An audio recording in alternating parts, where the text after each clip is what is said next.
Recently, during the 2024 US presidential election, the words left, right, leftist, rightist, left wing, and right wing came up a great deal. Donald Trump has been associated with the right and Kamala Harris with the left.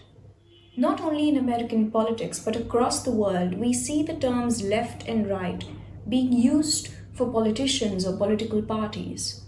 Hungarian Prime Minister Viktor Orban, Italian Prime Minister Giorgia Meloni, Indonesian President Prabowo Subianto are called right-wing, while French President Emmanuel Macron, former Mexican President Andre Obrador, and British Prime Minister Keir Starmer are called left-wing. What do these words mean? What do these words have to do with politics? What do these words symbolize? Hello and welcome. This brief encounter is with these two words, left and right, popularly used in conversations on politics. The terms left and right indicate the opinion or belief of an individual or a group of people on a specific issue or a range of issues. For instance, let's take a scale and place all opinions on a specific issue in an order on this scale.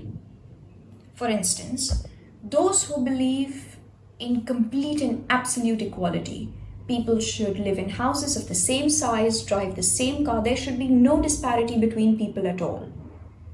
We'll place this category of people on one end of the scale. Beside them will be those who believe that perhaps it's all right for people to have a little difference between them. We can have houses of two sizes and two types of cars. And in this way, we arrange all opinions in the diminishing order of their degree of equality, until we get to the other end, which consists of those who believe in inequality, who believe that it's all right for some people to accumulate immense wealth, while at the same time there will be others living in abject poverty. The absolute and complete opposite of where we began. This scale on which we have arranged political opinions in the order of their degree of belief on a very specific issue, for instance equality, is known as the political spectrum. The left and the right are two ends of this spectrum. The left is equality and the right inequality. But this understanding of left and right holds true for this specific example of abstract equality which I gave. Another person may take the same opinions and start ordering them from the right, in which case right would mean equality and the left inequality. So, how and why are the meanings of left and right constant? Or are they? The answer to these questions take us back to the summer of 1789 in France. As the events of the French Revolution unfolded during the summer of 1789, an angry mob of people stormed the medieval fortress in eastern Paris, the Bastille. When this happened, the National Assembly convened to act as the revolution's government. The main objective of the National Assembly was writing a new constitution, and one of the central issues under discussion was the degree of power the new constitution would grant the King of France. Now, on this issue, the assembly was divided. There were two schools of thought.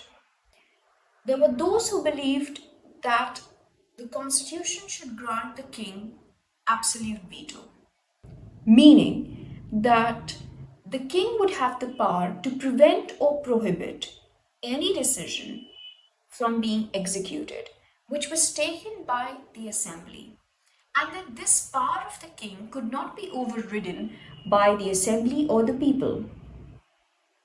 Those who argued that the king should have the power of absolute veto sat to the right of the President of the National Assembly. And then there were those who believed that the king should not be granted absolute veto. and they sat to the left of the President of the National Assembly. Now, diminishing the power of the king was an idea that was extreme for its time. It was a radical view. Therefore, it was the radicals who were seated on the left, while those who held a more traditional approach, who wanted to conserve and preserve the political and social structure, they sat to the right of the president. The terms left and right therefore originated from the seating pattern of opposing arguments in the French Parliament during the French Revolution. Scholars state that it was the attachment to traditional religion and the powers of the king which distinguished the left from the right in a self-conscious way. On one hand were those who favored the old regime and the monarchy, while on the other hand were those who desired democratic sovereignty and the republic. But historians argue that both sides had internal differences as well. There were several different sensibilities on both the right and the left. Historian Marcel Gauchet explains that although the distinction had been established in 1789 during the Revolution, it re-emerged in popular opinion during the 1820s, the Restoration. And during this period, the left and the right represented the new and old France, also known as the liberals and the ultra-royalists. Now, the French Revolution created an impact on the entire world, and its ideas and language too permeated national boundaries. In the interwar years, that is between the First and the Second World War, the terms left and right were used all over Europe because during this period, both ends of the political spectrum grew more extreme, more radical. Those who wanted change wanted more extreme change, and those who did not became extreme in their traditional beliefs. During the Bolshevik Revolution, which violently ended the rule of the Romanov family in Russia and established communism, the terms left and right took more distinct meanings. An inclination towards the left was associated with or understood as embracing a radical international workers' revolution, meaning that workers across the globe would unite to carry out a revolution to overthrow the existing or prevailing political and social structure. On the other hand, an inclination towards the right meant not advocating for an international workers' revolution, favoring some form of nationalism, wanting to conserve or preserve the social and political structure. For instance, in Great Britain, an inclination towards the right would mean favoring the monarchy, the aristocracy, and the gentry system, not wanting to dissolve the class system. According to Professor Michael Kazin of Georgetown University, the terms left and right entered American vernacular in the 20th century and gained popularity in English language books in the 1920s. Then, in the 1930s, US President Roosevelt established the New Deal, which was founded on the concept of a government-regulated economy, and it united aspects of liberalism with private enterprise. This was a deviation from the Bolshevik idea of left and right. Now, I have to mention here that the New Deal was critiqued and criticized by both the left and the right. Now, during the French Revolution, the conservatives were those who wanted to preserve or conserve aspects of the monarchy and the social order, while those who wanted reform, seated on the left, were the Republicans. Arkar Patel explains that in American politics, the conservative seeks to halt reforms on issues such as abortion and gay rights. And in the last few decades, advocates of this social conservatism have mostly been Republican.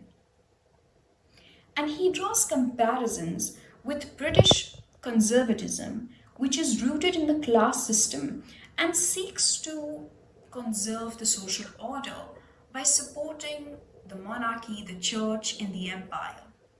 And this is opposed by the Labour Party, which advocates the interests of the working class and is recognized as socialist because it demands greater intervention by the state in private enterprises.